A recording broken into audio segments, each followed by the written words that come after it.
नमस्कार, आपल्या सगळ्यांचे महाराष्ट्र सोशल न्यूज चॅनलमध्ये हार्दिक स्वागत। चला वळूयात एका नवीन बातमीकडे। आजची बातमी, मालेगाव तालुक्यातील डोंगराळे गावात एका 5 वर्षाच्या मुलीवर अमानुष बलात्कार करून तिला जीवेठार मारण्यात आले। याचा निषेध करत धुळे जिल्हा अहिर सुवर्णकार समाजाच्या वतीने निषेध मोर्चा काढून या घटनेचा तीव्र निषेध करण्यात आला।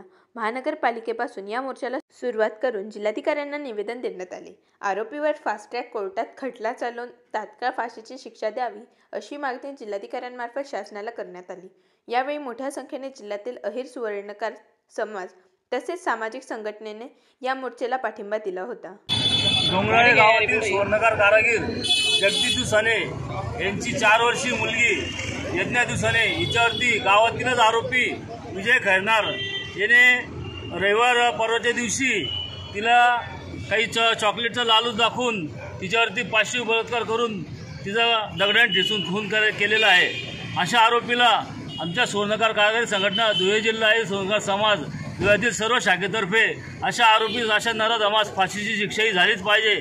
त्यासाठी आज आम्ही आता सर्व सुवर्णकार समाज सर्व संघटना मिळून आम्ही कलेक्टर ऑफिसमध्ये निवेदन देण्यासाठी आता 11 वाजता आम्ही जात आहोत। अशा नराधम आरोपीला फाशीची शिक्षा झाली पाहिजे। नराधमास फास्ट ट्रॅक कोर्टामध्ये केस चालवून याला लवकरात लवकर फाशीची शिक्षा देण्यात यावी यासाठी आज आम्ही सर्व सुवर्णकार कारागीर बांधव आमचे कामकाज बंद ठेवून आम्ही आज कलेक्टर ऑफिसला निवेदन देण्यासाठी सर्व सुवर्णकार समाज धुळे जिल्ह्यातील सर्व सुवर्णकार समाज एकटवून आज आम्ही अशा घटनेचा तीव्र निषेध करीत आहे आणि अशा या हरामखोरास लवकरात लवकर फाशी शिक्षा झालीच पाहिजे आणि अशा हरामखोराचं वकीलपत्र कुठल्याही वकिलाने घेऊ नये अशी आमच्या धुळे जिल्हा सुवर्णकार समाजातर्फे मागणी आहे।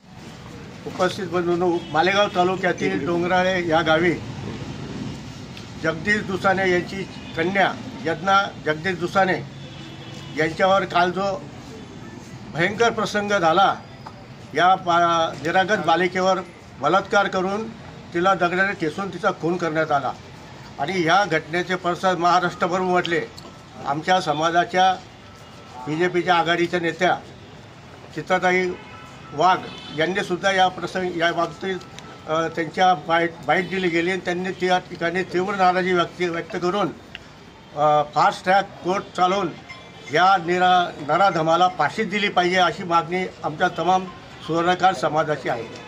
आणि या प्रसंगी एवढं सांगतो की जर तो हरामखोर जर त्या गावामध्ये सापडला असता तर त्याला जिवंत जाळण्यात आलं असतं। आता आम्ही या ठिकाणी कलेक्टर महोदयांना आमचं हे निवेदन देतो आहे आणि त्यांनी शासन स्तरावर हे पाठवावं ही आमची मागणी आहे। बातमी आवडल्यास चॅनलला लाईक व सबस्क्राईब करा व दररोज अशा नवनवीन बातम्या पाहण्यासाठी चॅनलला फॉलो करा। धन्यवाद।